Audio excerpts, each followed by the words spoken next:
So for download the MySQL, first of all we have to go to Google and write download MySQL. Then we come to the page of MySQL download. Here we have to download. It will take some time. You can see that I have downloaded again before also. So I have deleted from my folder, and when I click on this, it will also remove from phone. Okay, it may take some time. Once it done, we have to click on it.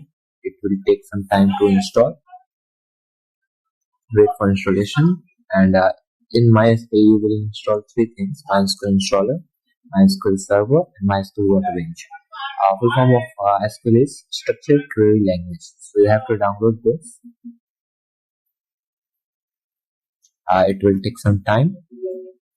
It depends upon your computer activity that you have Intel or Ryzen, or what is your RAM and processor.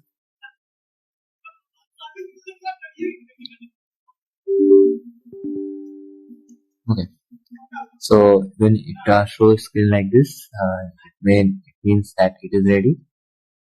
It will take some more time, just 10 seconds or 5 seconds.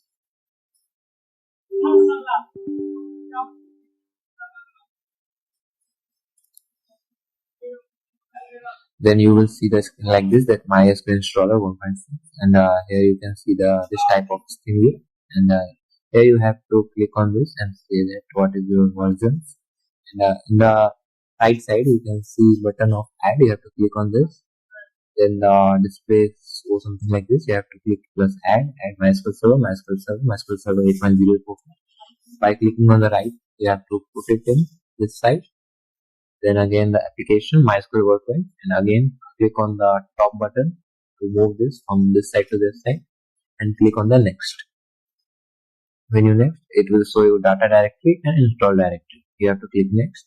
You have to click execute. When you click on this execute, it may take some time to execute. It will download it. Here MySQL server is for running the MySQL, and MySQL Workbench is for writing the code. And once it's done,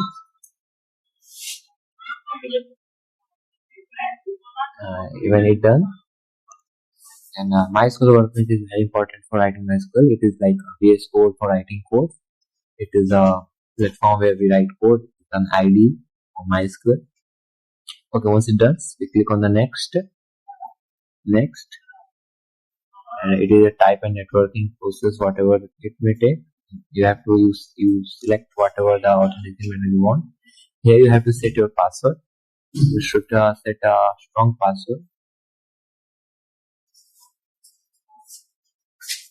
To the password you should remember this password at least, because it will take all the times when you run commands in MySQL Workbench. Then you have to just click on the next, execute. Please apply configuration one by one. It will done. It doesn't take many times. Within 30 seconds to 1 minute, it will done.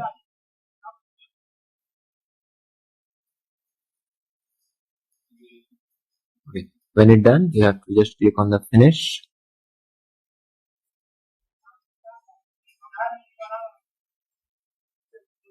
Finish, then next, finish, and finish. Okay. After this finish, you just have to check once MySQL server. You have to click on the reconfiguration.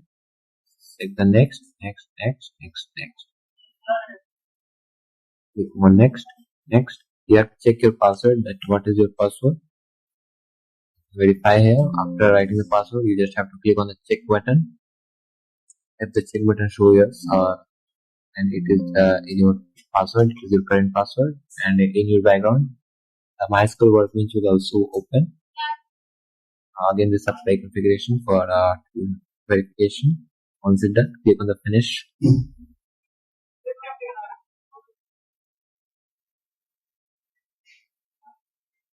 And just remove it. Okay, you have to click on the add icon. You have to name your first connection in MySQL Workbench.